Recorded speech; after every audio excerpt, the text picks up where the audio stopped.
Just outside Moscow lies a world of immense wealth and power, the Rublyovka.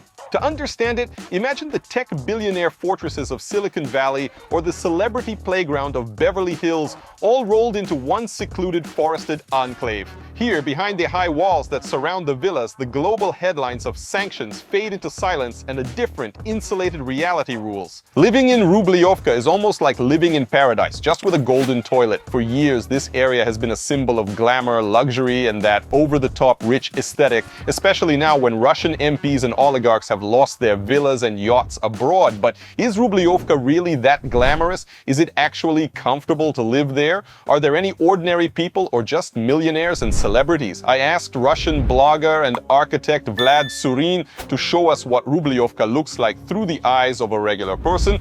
Vlad filmed this video for my channel, and I hope you'll give him a warm welcome and enjoy the video.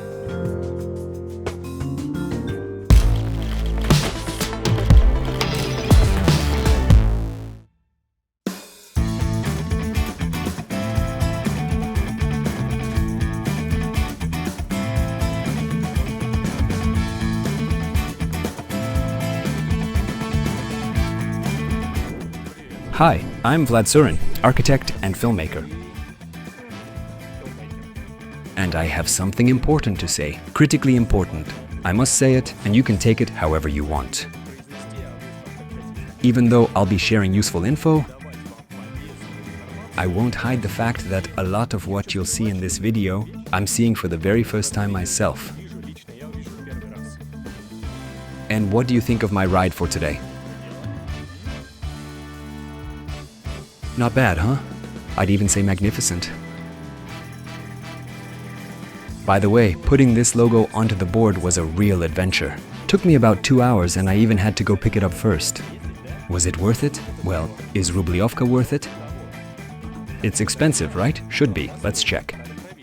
Though honestly, who am I kidding? There's no way I could actually ride this thing there. I'm pretty sure the whole place is built for one thing only, cars. Of course, skating all the way to Rublyovka isn't an option. You can get there by public transport, minibus, bus, or train, but we're chasing luxury and the high life today, so we're taking a car. Not the kind of car the locals are used to, but still. Rublyovo-Uspenskoye Highway starts right from Kuntsevskaya metro station.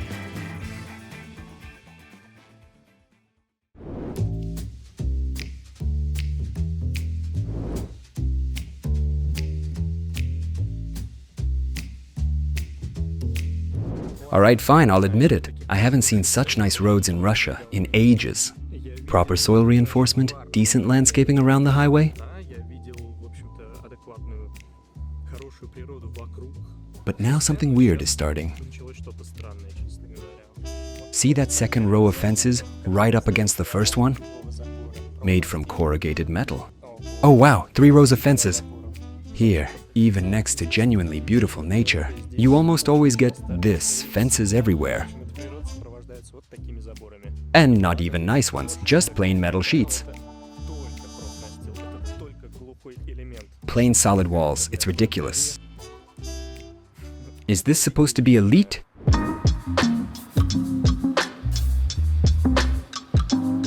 So here I am in Rublyovka. And first, let me explain what it actually is. Many people imagine one huge gated village filled with palaces and the super rich. But in reality, Rublyovka refers to an area in the Moscow region along the Rublyovo-Uspenskoye highway. Basically, this slang term covers a bunch of small villages and settlements. Barvikha, Zhukovka, Usovo, and a few numbered places like Gorky 2, Gorky 10, Gorky 1500, Gorky 25,000. But the village of Rublyovo, the one the highway, and the whole elite district are named after, is not actually part of Rublyovka. It's been part of Moscow for ages. Moscow just sort of swallowed it up. So today we'll take a look at a few Rublyovka villages, see how they differ, and try to feel the rich life of the elite. The rich, fenced-off life. If I didn't know anything about Rublyovka, and someone asked me what it was, I'd point at this. Western part of the Rublyovka suburbs. Once upon a time, where the Rublyovo-Uspenskoye highway runs now, there was the Tsar's Road. It connected Moscow with Zvenigorod, which from the 14th to 16th centuries was a wealthy and influential city. In the 18th century, the elite of the time, powerful counts and princes, built their estates here. But the Rublyovka we know today really began with Stalin. Right after the revolution, he made an estate in the village of Kolchuga, his summer residence. And of course, other high-ranking Bolsheviks followed. Soon they started settling in the neighboring former homes of nobles, merchants and industrialists. Dzerzhinsky and Voroshilov had summer houses here. Near the village of Zhukovka lived the head of the NKVD, Yezhov, and gradually, alongside the political elite, the Soviet intelligentsia also began spending their summers here. Scientists, writers, musicians, sanatoriums and boarding houses were built, plus a few dedicated state farms that produced food specifically for the high-ranking residents. Everything was homegrown, just on a very large scale. Back then, Rublyovka was a closed-off area. Ordinary people couldn't get in at all. Let's see what's changed. Let's try to find Stalin's old summer house. Yep, here it is.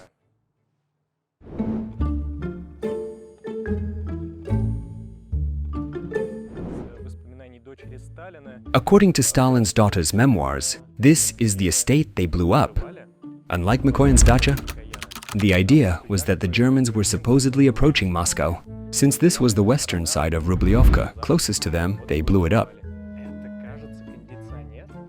Looks like an air conditioner and plastic windows.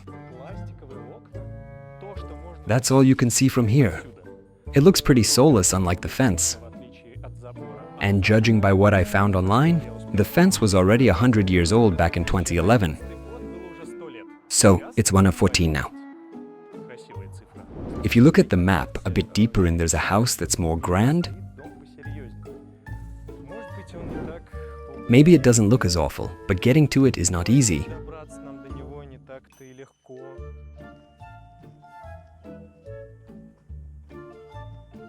There's just no way inside. Actually, you can't even see it. You can't see anything but a huge hill.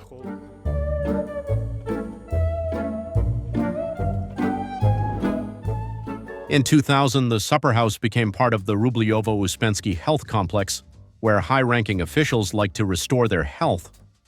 And since 2011, Zubelovo has been managed by the Ministry of Defense. No wonder the place looks more like a fortress than a summer house.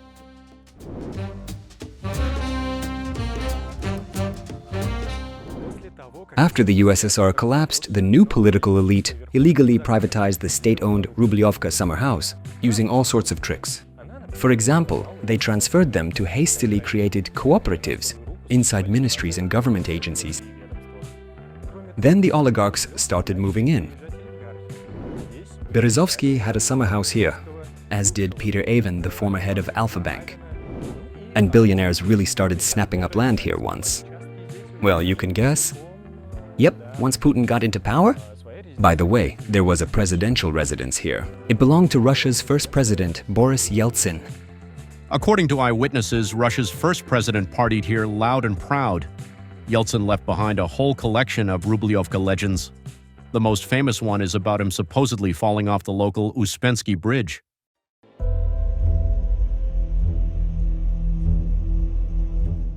The story goes like this.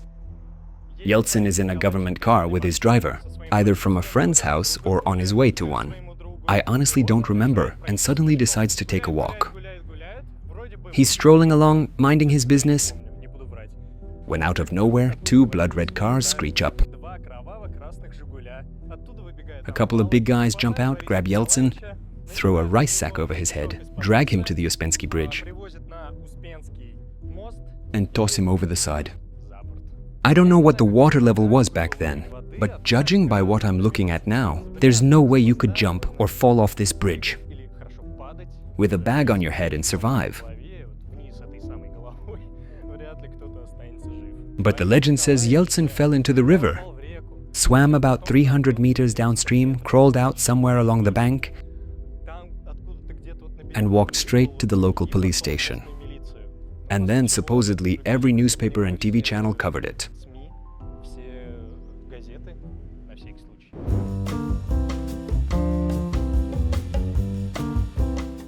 Nice story, but where are the promised palaces and mansions?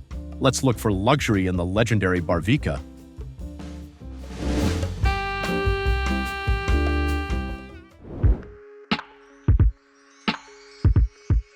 Honestly, I'm lost. I have no idea where the legendary Barvikha is, the one everyone talks about.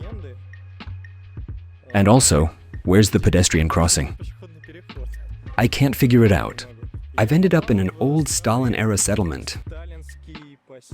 There's nothing here. Once again, fences everywhere, we've already covered that. Need to quickly rewrite 2 mansions in your mother-in-law's name? Easy, here you go. Anyway, I'm confused. But these old Stalin-era 2-story buildings with arches, they're actually really nice. I'd love to live in a place like that. Oh, an entrance. Let's see what Rublyovka really looks like. Looks like nobody's here, I hope.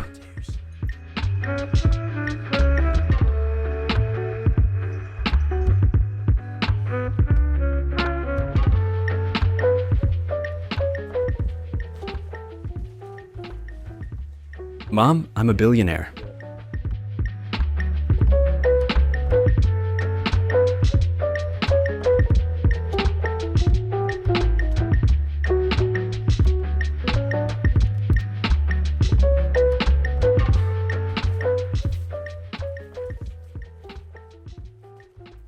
For a townhouse, it's fine. In the 2000s, Rublyovka reached its peak glamour, and alongside the oligarchs, various celebrities began moving here. For example, the Mikhalkov family, the Bondarchuk family. Masha Rasputina, honestly, who hasn't lived here? We were kicked out. They said, "Why are you filming here?" So, because of the high demand for land, local developers began handing out all these picturesque fields and forests, this whole beautiful, interesting landscape, for building palaces with huge 3-meter or even higher fences. Fences are everywhere here. It's practically Rublyovka's main attraction.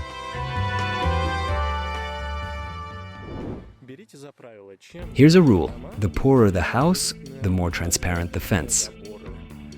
That's usually how it goes here. It's literally tangible. You can just reach out and touch it. A relatively modest house has a transparent fence. A more expensive house, and the gaps in the fence get narrower. For some reason, they very often make these fences green. Maybe they blend in with the surroundings, with the trees, with the grass. But honestly, if they made them black, it would look better. We will see this everywhere. Some kind of supposed classic style. And fenced-off territories of, what is this, housing cooperatives? Here are 3-meter fences of summer house cooperatives, housing cooperatives, or whatever they're called. Private 3 or 4-meter fences of various institutions. How are you supposed to evaluate any of this? This one or that one? I have no idea. Wherever I try to go in, I end up at a checkpoint or running into security guards. There's nothing to see here. Everything is closed off.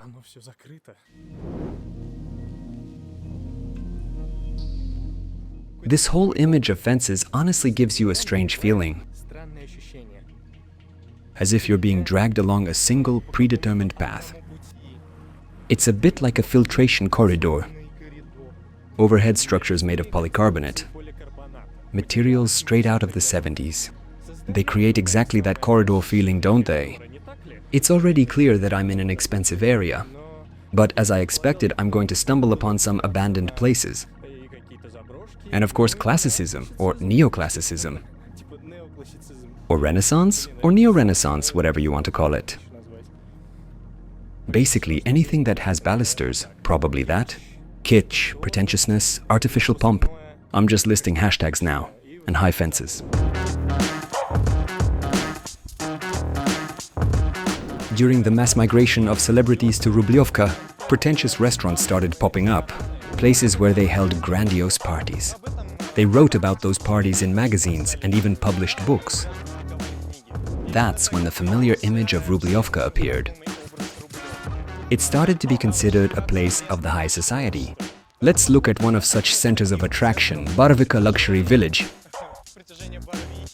where even Elton John once performed. Honestly, I can't believe it.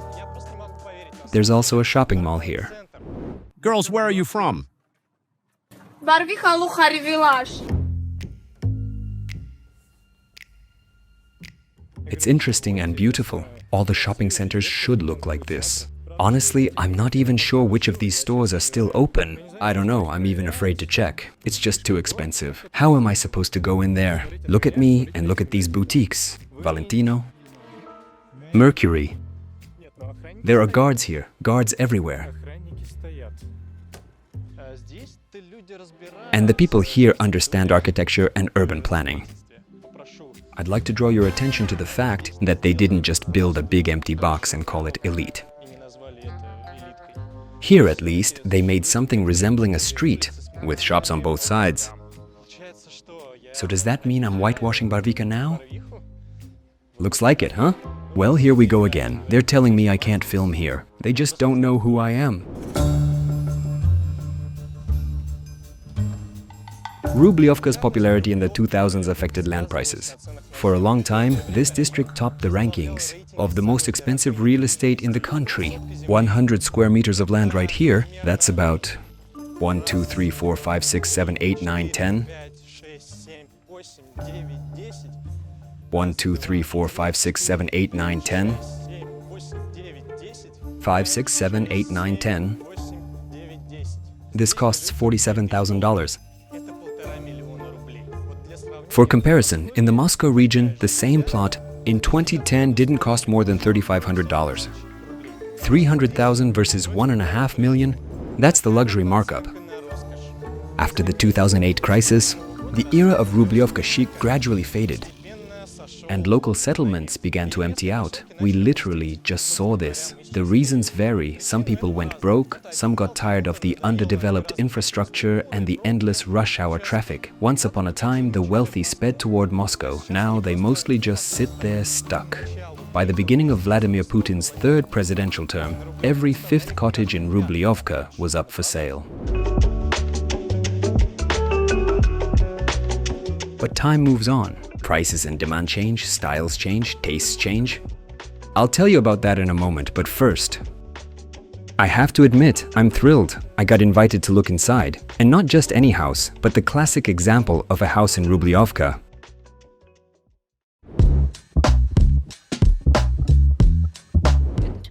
This is the breakfast table. It's natural stone, as you can see. Here is the dining area. The dining area is for when guests come. It's the formal table. Usually it's not used for everyday family life. Breakfasts, as you know, happen in the kitchen. This is more of a guest dining room. This is the study. It's a very relevant feature today, which is why almost all high-end properties now include a dedicated office. After the pandemic, we all learned to work remotely. I believe that having a spa in a large house is absolutely essential. Just like a gym. When a house doesn't have a gym or spa complex, it looks very strange. A cold water barrel for dousing, a cold water barrel for plunging,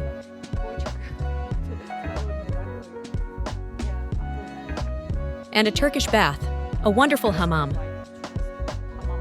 And this is the master bedroom. A beautiful, proper master bedroom with its own sofa bed, its own lounge area. It creates a really high-quality sense of comfort. Of course, everything here is Giorgetti, Minotti brands. High-quality furniture featuring natural materials like silk. A beautiful walk-in closet. I think it's a bit small, more suited for a man. But still, the space is large. A house like this, that's 1,000 square meters, costs $12 million. And according to the real estate agent, cottages like this are the most in-demand product on Rublyovka. The house is completely new, no one has lived here yet, but there's no guarantee it will ever be filled with comfort or with actual residents after it's sold. After the start of the war, wealthy people began buying property in Russia and abroad simply as a way to park their money during the crisis. But not all cottages can be sold quickly, and the issue isn't even the price.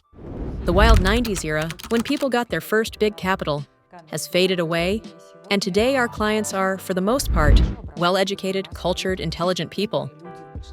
People who have seen the world, who own property in different interesting countries and locations. These are people with good taste, which is why the kind of kitsch you saw in the 90s or early 2000s is essentially gone from the market. Unless we're talking about older properties, the ones built and sold 20-25 years ago. Those really have become morally outdated and require major investment in reconstruction and, accordingly, a totally new interior. It's hard to sell properties that are unbalanced. A small plot with a huge house, or the opposite, a large plot with a tiny house. And of course, what we're talking about is the legacy of the 2000s, terrible, absurd properties with gaudy interiors, tiny windows, bizarre facades. Naturally, all of that is no longer popular. So that's also a determining factor, right? Yes, the market has plenty of these old builds. This was the period when our newly wealthy class was just learning how to live well and beautifully.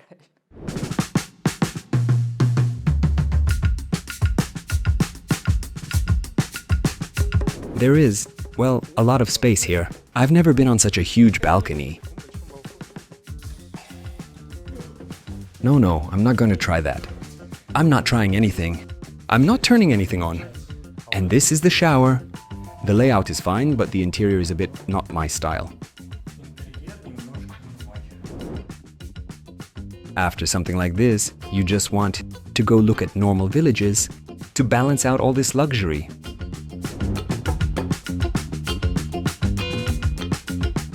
"14 years old, 70 kilograms, no swinging allowed." If you're a dog, you're also not allowed. So, no littering, no throwing bottles, no smoking. But this is what we're here for. And really, where did we end up? We found the local playground.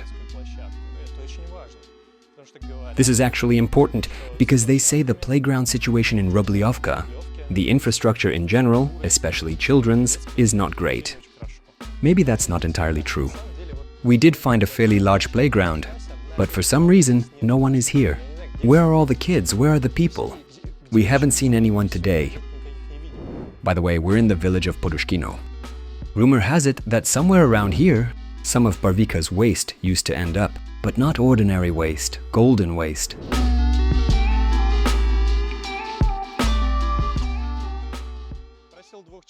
I asked two people whether they know anything about that famous Podushkino dump, if you can call it that. The place where you supposedly could find expensive items. No one knows about it, but I only asked two people.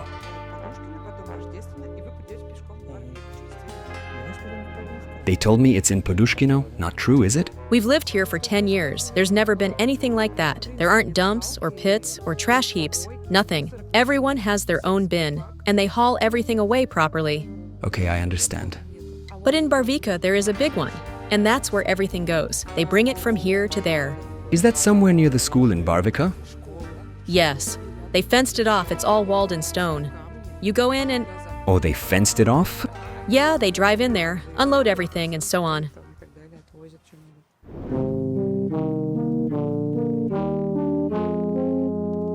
Rublyovka is a place with luxurious mansions but zero infrastructure. The authorities haven't managed to make the area convenient. Here you get traffic problems, a lack of shops, poor public amenities, and garbage collection issues too.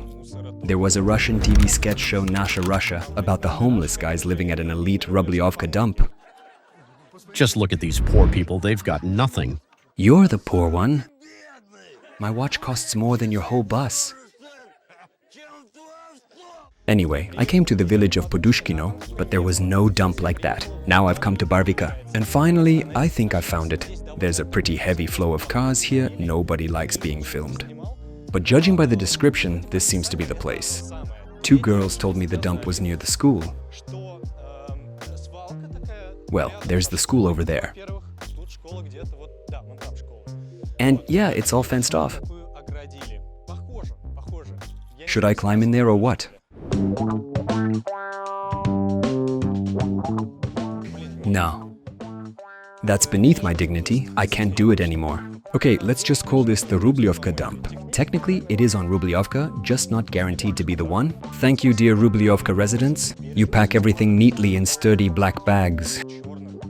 Thankfully, I didn't fall through anything. On the other hand, what was I expecting? No columns, no capitals, nothing like in Nasha Russia. There's nothing architectural here. Just the same corrugated metal sheets, the same ones beloved all across Russia. But here it's like they've found a new life. The golden times seem to be gone. You can't pick up a TV at the dump anymore. You won't find an iPhone. Simply because, well, this dump basically doesn't even exist anymore. There are just some containers in one spot. And I guess bloggers, YouTubers come here to shoot treasure hunt content, but I'm not sure. We just checked, and it looks like there are absolutely no treasures here at all. Maybe we're just coming at the wrong time? Maybe it's the wrong moment? In general, these places really are wonderful. And not just here. These areas have been severely spoiled, especially over the last, I'd say, 30 years, and quite drastically.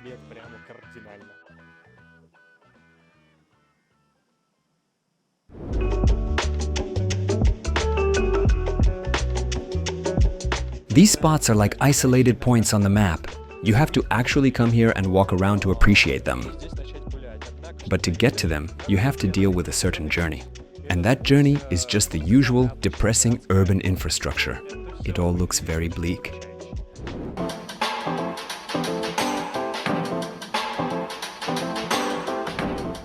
Of course, not all of Rublyovka is a village with mansions and palaces. For example, I just arrived in the settlement of Gorky 10. And it's far from the stereotypical Rublyovka pomp and luxury. Aside from the holiday homes, there used to be a horse breeding farm here. Simple workers lived near that enterprise, so along with cottages, ordinary apartment buildings went up too. The kind you can find anywhere else in the Moscow region. Housing prices here aren't Rublyovka level either. You can find two-room apartments for $97,000. And for comparison, for the same money, you can get a two-room flat in other towns around Moscow. So yes, calling Gorky 10 part of Rublyovka is a stretch. Local residents themselves don't call it that. They say this isn't Rublyovka.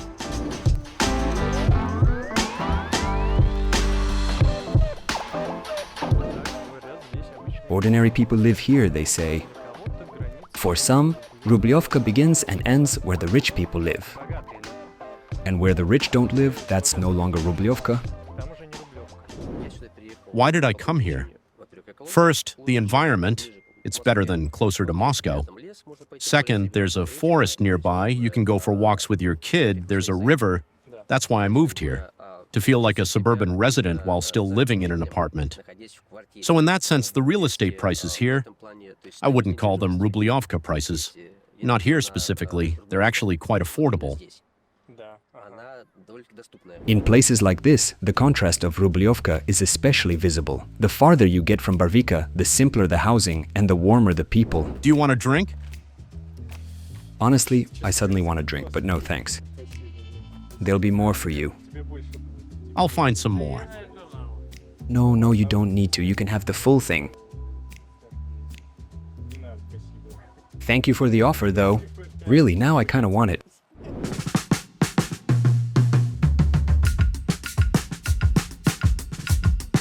The playgrounds in Gorky 10 are fine. All colorful and patriotic. I'm being sarcastic, by the way. You get what I mean by fine, right? Well, looks like the urban critique segment has officially started on the channel. Now we're heading toward the Tsar Arch. I absolutely have to show it to you. And what is this? So it's a bike lane, apparently. Just like Sobyanin decreed bike lanes should only exist in parks. And here, that rule is technically followed. Friends, I'm trying to understand the layout of this track, but I just don't get it. It seems that in this park, you can only ride a bike in one direction. Around in a circle, and only then does the path reconnect. There's no other possible configuration. Just one way only. And so kids, or maybe adults, ride around in circles.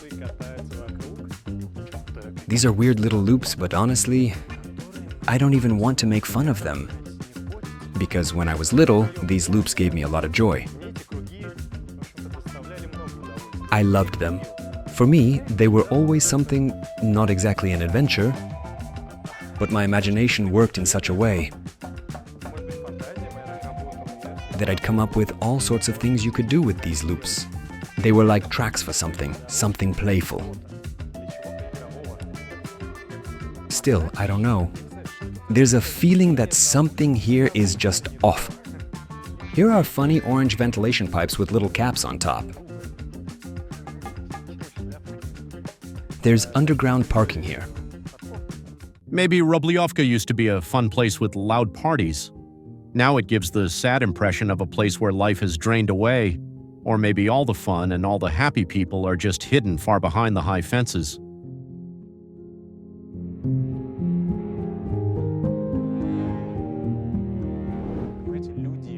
You see, people usually settle near each other to have some sort of connection. I don't see any connection here anywhere. Okay, fine, sometimes people live alone, to enjoy the forest, the fields, the scenery, whatever. But here there's neither one nor the other. People here somehow want to avoid falling between two stools. To be isolated and at the same time live together? To count yourself among the wealthy, you apparently must come to Rublyovka and sit, lie down, well, settle somewhere next to other rich people. But it's strange, you don't actually have any contact. There's no urban life here. And fine, okay, forget urban life, there's not even village life here. There's just no one around. And now a bonus for all bloggers, TikTokers, and YouTubers. Hold on, hold on.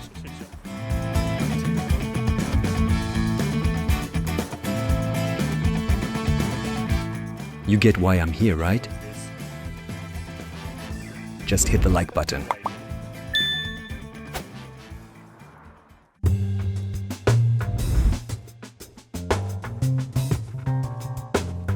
So, have you absorbed the spirit of Russia's most luxurious place? Admit it, only the true elite can afford fences like these. Seriously though, Rublyovka was already dying before the start of the war in Ukraine, and now its condition is only getting worse. And even though millionaires keep buying houses here, it has zero impact on the area's infrastructure.